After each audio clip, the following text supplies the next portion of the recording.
Very good morning, student. Once again, we are going to see the next question. Dissolution of partnership from March 1981. Dear, जैसे मैंने last time आपको promise किया था कि my self try level best कि आपसे जितना अच्छा आप तक वीडियो पहुंचाने की कोशिश करें कर सकते हैं उतना करेंगे। तो अभी नेक्स्ट हम लोग फर्स्ट लेक्चर्स बोर्ड पर शूट करने की कोशिश कर रहे हैं। टेक्निकली मैं इतना नॉलेजफुल नहीं हूँ, फिर भी I am try my level best. शायद नेक्स्ट वीडियो और इससे अच्छा बनाने की कोशिश करेंगे। तो स्टूडेंट, थोड़ा सा टाइम सेविंग करने के लिए मैंने लेजर ऑलरेडी ड्रॉ कर लिया है। We are seeing the resolution का next question. I hope 10 question हम लोग करने जा रहे हैं। तो एज यूजुअल रियलाइजेशन अकाउंट है, अजीत का कैपिटल है, अमित का कैपिटल है, अमोल का कैपिटल है and we have the cash and card. Student, already हम लोगों ने क्वेश्चंस का पीडीएफ आपको सेंड किया है, तो मैं क्वेश्चंस रीड कर रहा हूं, प्लीज अब ध्यान से देखो। Ajit, Amit and Amol sharing profit in proportion 3:1. Student, in this question we have the three partners. Dissolve the firm 31st December 1980. On which date? Balance sheet. We have the balance sheet. अब balance sheet में student देखोगे तो we have the liability side में capital Ajit है, अमित है, Mrs Ajit loan, Ajit के wife का loan है। स्टूडेंट, अजीत का लोन नहीं है, अजीत के वाइफ का लोन है। यहां पर स्टूडेंट गलती करता है। Ajit wife is a outsider, वो आउटसाइडर है, वो पार्टनर्स नहीं है। अजीत पार्टनर्स है, वाइफ पार्टनर नहीं है। तो यहां पर लेजर ओपन नहीं होगा। Ajit wife is a outsider, ये एक्सटर्नल लायबिलिटी है, so we write the realisation का credit side. Then we have the creditors, we have the outstanding expenses, general reserve. अगर मैं assets में आता हूँ स्टूडेंट, तो in assets we have the machine, we have the stock, we have the investment, we have the debtor, less RDD, cash bank, Amol capital. Student, you mark the Amol capital. अब देखोगे कि partners का capital हमको मिलना चाहिए liability side में, but this is the first question जहां पर हम ये देख रहे हैं कि पार्टनर्स का कैपिटल एसेट साइड में है। एसेट्स में है, इसका मतलब कि ये पार्टनर लॉस में है। आपको फर्म के पॉइंट ऑफ व्यू से सोचना है। We are the accountant of company. जब अगर किसी पार्टनर्स का नाम लायबिलिटी में लिखा है तो as a firm we are liable to pay him, और जब किसी पार्टनर का नाम एसेट्स में लिखा है तो we are not liable to pay, we receive from that partner. उस पार्टनर से हमको पैसे लेना है, वो निगेटिव में है, उसने बिजनेस से पैसा लिया, तो हमको किसी से पैसा लेना है, तो हमारे लिए एक तरह से वो एसेट्स है, इसके लिए पार्टनर्स एसेट्स में लिखा है। हमारे लिए वो एसेट्स में है, लेकिन पर्सनली वो पार्टनर खुद निगेटिव में है।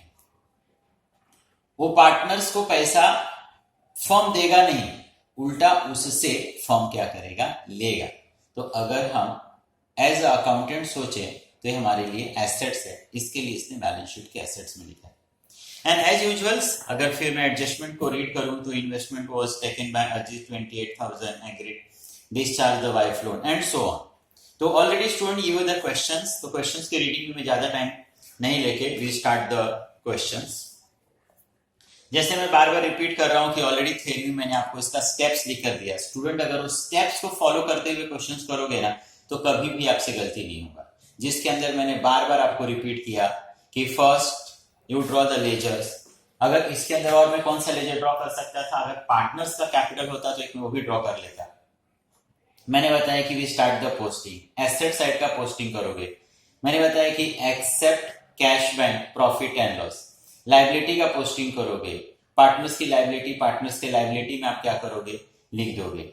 जनरल रिजर्व पार्टनर्स के अंदर distribute and external liability realisation का क्रेडिट, और फिर मैं बोलता हूं as per adjustment, as per adjustment. I hope student everyone understood. चलो, तो एज यूजुअल मैंने यहां पर लेजर ड्रॉ कर दिया है and now we see the questions. अभी हम लोग क्वेश्चंस यहां पर स्टार्ट कर रहे हैं। तो मैं अपना फर्स्ट स्टेप्स कर रहा हूं। We are going to transfer the assets. Assets को हम लोग कहां लिखेंगे, रियलाइजेशन का डेबिट, वो सब मैंने लिख कर दिया है।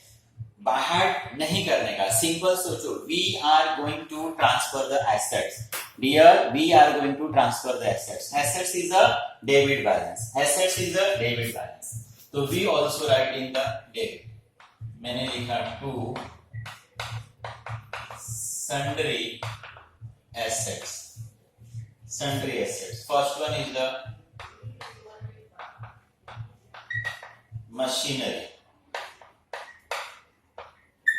40,500, we have the stock 7,600,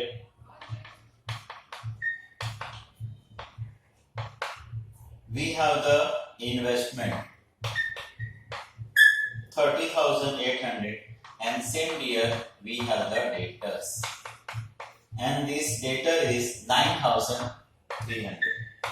question में देखोगे डेटर्स लेस आरडीडी 600 है, बार बार मैंने बताया कि जो आरडीडी है that is not actual loss, that is reserve for doubtful debt, that we write the realisation credit, उसको भी इमीडिएट लिख देते हैं, तो बाद में कभी कभी क्या होता है स्टूडेंट भूल जाता है,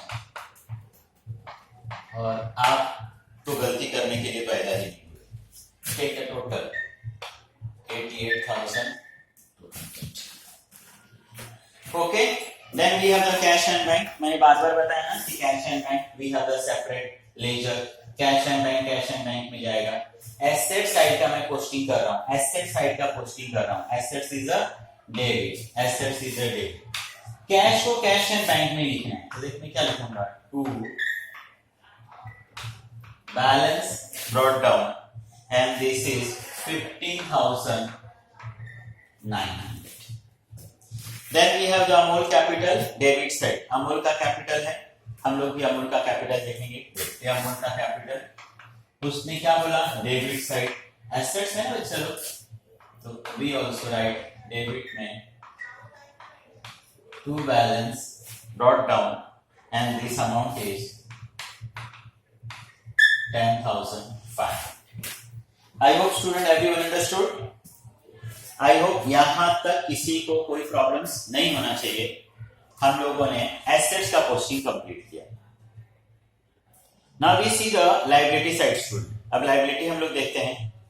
लायबिलिटी में देखोगे तो अजीत का कैपिटल है। लायबिलिटी मतलब क्रेडिट ना स्टूडेंट, ये देखिए अजीत, हम लोग भी क्रेडिट साइड में जाएंगे, उसका कैपिटल उसी के अकाउंट में लिखना है, तो मैंने टू बैलेंस ब्रॉट डाउन लिखा, and this amount is 46। Amit है, मैं भी अमित के अकाउंट में जाऊंगा, and by balance brought down Amit is 26। Then Ajit के वाइफ का लोन है, क्रेडिटर्स है, and outstanding expenses, all these are external liability.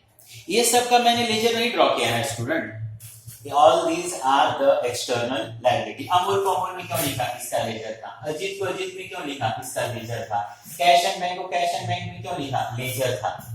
लेकिन अभी मेरे पास क्रेडिटर्स का, उसके वाइफ का, outstanding, all these are the external liability, इसका कोई लेजर नहीं। रियलाइजेशन का credit to sundry liability, we have the Ajit wife loan, Mrs. Ajit wife loan, this is 10,000. Next one is outstanding expenses 18,500. Sorry, creditors is 18,500. This is your creditors, and outstanding expenses is 1,500. We take the total 30,000. And last one is student general reserve. General reserve we transfer among the partners. This general reserve is 12,000. Student first line देखो, your profit sharing ratio is 3 to 1. Your profit sharing ratio is 3 to 1. तो 3 + 2 + 1 कितना होगा 6। आप 6 से इसको क्या करोगे divide और multiply by 3 multiply by 2 multiply by 1। General reserve मैंने स्टूडेंट बार बार बताया कि जनरल रिजर्व का मतलब कि when the company are on profitable stage में they keep some part of profit for reserve for his future. जैसे लोग अपने घरों में रिजर्व करके रखते हैं। अभी इसी समय देखो आप लॉकडाउन चल रहा है, इस समय लोगों का इनकम नहीं है, लेकिन उन लोगों को उतना ज्यादा प्रॉब्लम्स नहीं होगा जिन्होंने सेविंग करके रखा है। जिन्होंने सेविंग करके रखा है उस पैसे को इस समय वो लोग यूज करेंगे। इसी तरीके से कोई भी XYZ firm, XYZ company, XYZ institute, XYZ person जितना अर्निंग करता है उतना वो खर्चा नहीं करता है। They save something for his future. वही एग्जैक्ट जनरल रिजर्व है, अनडिस्ट्रीब्यूटेड प्रॉफिट है। But now we are going to dissolve the firm. Forever के लिए हम लोग फर्म को ही बंद कर रहे हैं, तो definitely that money divide among the partners. अब आप ज्यादा मत सोचना, सिंपल सोचो कि कहां पर है, लाइबिलिटी में है, लाइबिलिटी में है ना, तो लाइबिलिटी मींस क्रेडिट बैलेंस, तो we write on the credit side. अब आप इसको डिवाइड कर दो 6 से एंड डिवाइड करोगे तो 2000 आएगा, multiply by 3 multiply by 2 multiply by 1। ये मैंने लिखा जनरल रिजर्व। ये हो जाएगा आपका कितना अमाउंट था 12,000 रुपीज, तो ए 6,000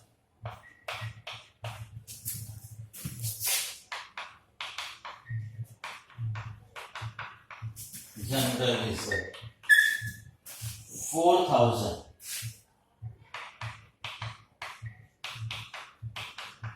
जनरल रिजर्व। इसको मैं बोलता हूं स्टूडेंट पोस्टिंग का entry. First steps finish. Now as per adjustment, अभी हम लोग एडजस्टमेंट के हिसाब से करेंगे। Everyone see the adjustment. First adjustment is the investment was taken by Ajit for ₹28,000। Full stop and continue. Ajit agree to discharge his wife loan. Ajit क्या बोल रहा है कि अजीत को इन्वेस्टमेंट चाहिए और सेम टाइम अजीत इस चीज के लिए भी रेडी हो रहा है कि मैं अपने वाइफ का लोन क्या कर दूंगा पे। अजीत इन्वेस्टमेंट लेकर जा रहा है। अब अगर मैं इसका एंट्री शॉर्ट में आपको बताऊं तो अजीत इन्वेस्टमेंट लेकर जा रहा है। अजीत क्या है डियर? नाम। अजीत क्या है? नाम। नाम कौन सा अकाउंट? पर्सनल। तो एंट्री अगर मैं इसका बताऊं तो Ajit account debit to investment होना चाहिए, लेकिन मैंने इन्वेस्टमेंट किसको देके रखा है? रियलाइजेशन को। तो इन्वेस्टमेंट कहां से जाएगा? रियलाइजेशन से जाएगा। तो Ajit account debit to realisation. और वो है कितने का वो मैटर नहीं करता है, वो लेकर कितने में जाने के लिए एग्री हुआ, फर्म कितने में एग्री हुआ? 28,000। तो Ajit account debit to realisation. To मतलब क्रेडिट, ए रियलाइजेशन क्रेडिट। मैं रियलाइजेशन में गया और जाके लिखा Ajit capital in bracket write investment 28। Ajit account debit, Ajit debit to realisation. I hope everyone understood. Accounts बाहर करके कभी सक्सेस मिलने वाला नहीं है। अकाउंट्स ही क्या, कभी भी स्टडी में बाहर नहीं करने का, अंडरस्टैंडिंग करने का, लॉन्ग लास्टिंग स्टडी होगा। वो स्टडी आप कभी भूलोगे नहीं और फिर प्रोफेशनल स्टडी करने से आपको कोई रोक नहीं सकता। आप बाहर करोगे, डे टू डे बर्डन बढ़ता जाएगा और आपका स्टडी की तरफ से इंटरेस्ट कम होता जाएगा। तो प्लीज स्टूडेंट डोंट बाहर, whether the theory whether the accounts practical subject theory नहीं समझ में आता, you ask the numbers of time. वो आपका राइट्स है, वो आपका राइट्स है, यू यूज योर राइट्स। ये स्टडी सिर्फ ऐसा चीज है जो आपकी लाइफ को क्या कर सकता है? चेंज कर सकता है। See the next.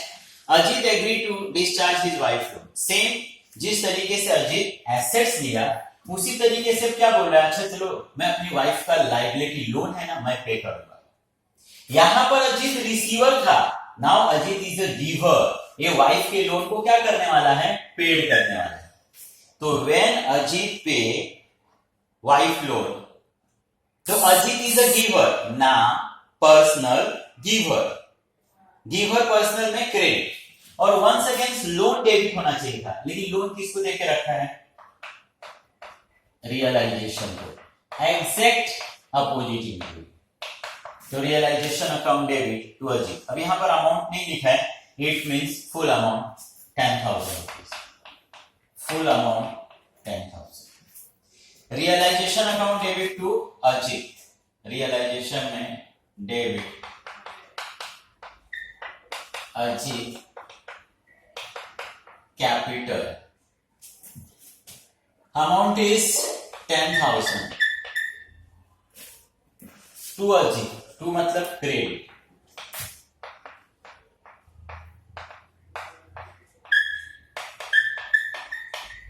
This is 10,000। Machinery is sold for 50,000, stock 7,000, debtors realise 9।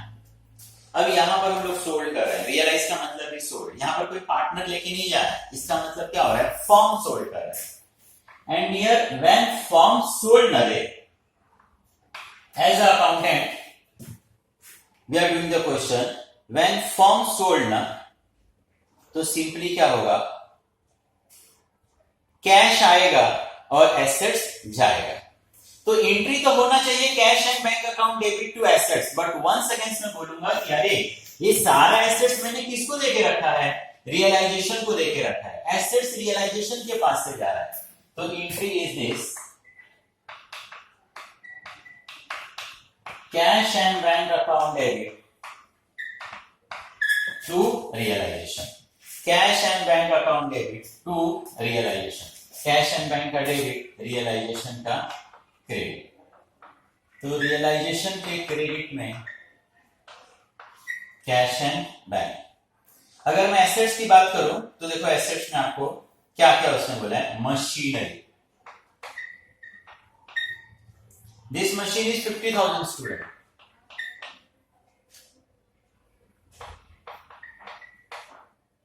Stock is 7,000, आज का आपको वैल्यू लेना है, नहीं दिया रहता तो बुक वैल्यू में लेता, and we have the debtors also,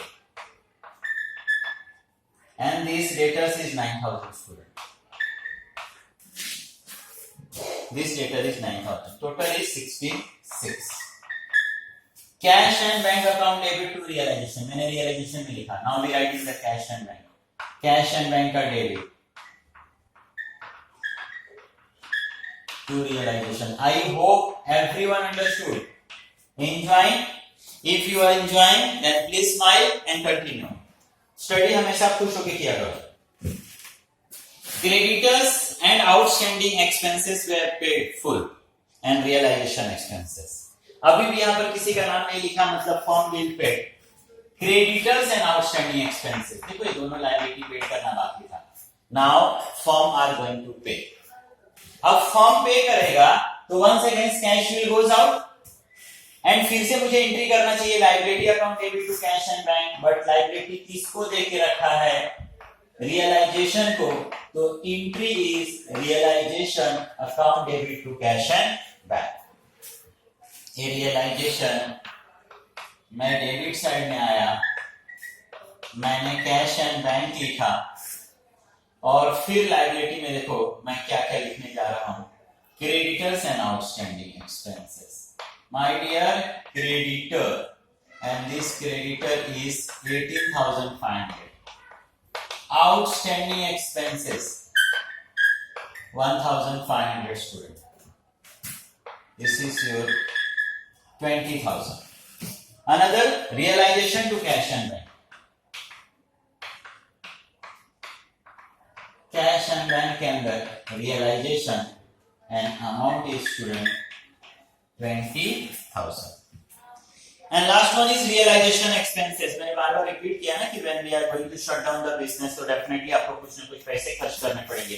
तो यहाँ पर लिखा है कि we are going to pay 1,000 rupees as expenses। Once again students, same entry, लेकिन मैं एक साथ इसलिए नहीं किया कि कभी कभी रेयर आप जैसा तो नहीं, लेकिन एक एवरेज स्टूडेंट गलती कर देता है, तो एक एंट्री एक्स्ट्रा क्यों ना करना पड़े, but we make the separate entry, क्योंकि आपको सिर्फ 100 में से 100 लाना है।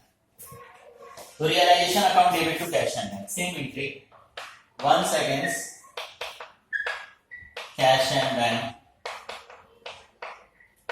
realization expenses, amount is 1000 and cash and bank में by realization and amount is 1000.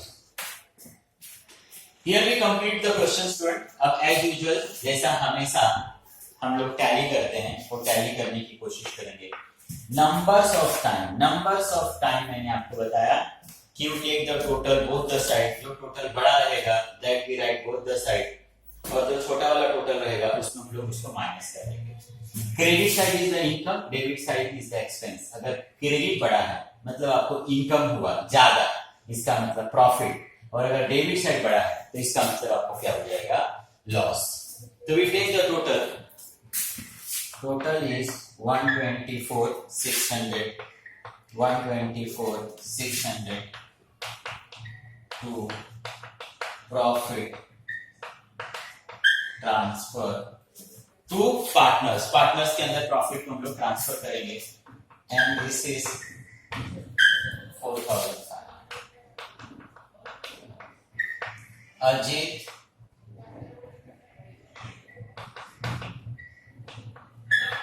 Amit and Amor. 3, 2, 1. 3 to 1 is the 6. Then once again we divide by the 6 and whatever we'll get multiply by 3, multiply by 2 and multiply by 1. 900, 1,800, 2,700. Realisation के debit side में balancing figure मिला, realisation के debit side में laser में debit में मिला, partners में credit में जाएगा। सिंपल ऐसे भी समझा सकता हूं, पार्टनर को प्रॉफिट हुआ, profit is a credit balance, या जिससे आप फैमिलियर हो आपको प्रॉफिट हुआ डेबिट में है तो पार्टनर्स को कहा जाएगा क्रेडिट। बाय रियलाइजेशन अकाउंट 2,700 बाय realization account profit 1,800 by realization account profit 900. My dear student, as usual we close the partners and whatever balancing figure na that we adjust by the cash, उसको आप cash से क्या करोगे, adjust करोगे। अब अजीत में credit side बड़ा है, उसको पेमेंट करना है, तो हम लोगों ने टोटल किया कैश एंड बैंक 36,700। इसका मतलब कि हमको अजीत को 36,700 देना है। अजीत ने ज्यादा पैसा बिजनेस में से लाया है, अजीत ने बिजनेस में ज्यादा पैसा लाया है तो उसको हमको पैसा देना है 36,700। अजीत के डेबिट में कैश एंड बैंक है डियर, तो कैश और बैंक में कहां पे जाएगा, क्रेडिट, उसको पेमेंट करना है। ये हो गया Ajit capital 36,700। Same for Amit, Amit ने तो फॉर्म में से बिल्कुल पैसा लिया ही नहीं है उसका, तो 31,800 इज द टोटल। अब अगर मैं इसको समझाऊं तो कैसे समझा सकता हूं कि देख उसका ऑलरेडी 26,000 पहले से था, जनरल रिजर्व का 4,000 और उसको 1,800 का क्या हो गया, प्रॉफिट हो गया। तो 31,800 उसका इस बिजनेस के अंदर है, लेकिन उसने कोई पैसा विड्रॉ नहीं किया, कोई एसेट्स नहीं लिया, उसको लॉस नहीं हुआ। तो when we close the firm तो उसका स्टेटस ये है कि उसका बिजनेस में 31,800 है, जो बिजनेस उसको क्या करेगा, पे करेगा। कैश एंड बैंक, अमित के डेबिट साइड में कैश एंड बैंक, तो कैश एंड बैंक में credit, Amit capital 31,800। And same here student. अब अमूल में देखोगे तो अमूल का डेबिट साइड बड़ा है। अमूल को ने पहले ही बिजनेस में से कुछ पैसे शायद विड्रॉ कर लिए थे और ऑलरेडी निगेटिव में था, तो 10,500 7,600 इसको उल्टा लाना है। अमूल के क्रेडिट साइड में कैश एंड बैंक, तो कैश एंड बैंक में debit Amul capital. This is the question. ये कैश बैंक टैली होना चाहिए। आई होप एवरीवन एंजॉयिंग स्टूडेंट। अगर ये आपको लेक्चर अच्छे से समझ में आया होगा तो please you give your valuable suggestion and comments. So next time और अच्छा in next lecture we will try. Thank you very much student. Thank you.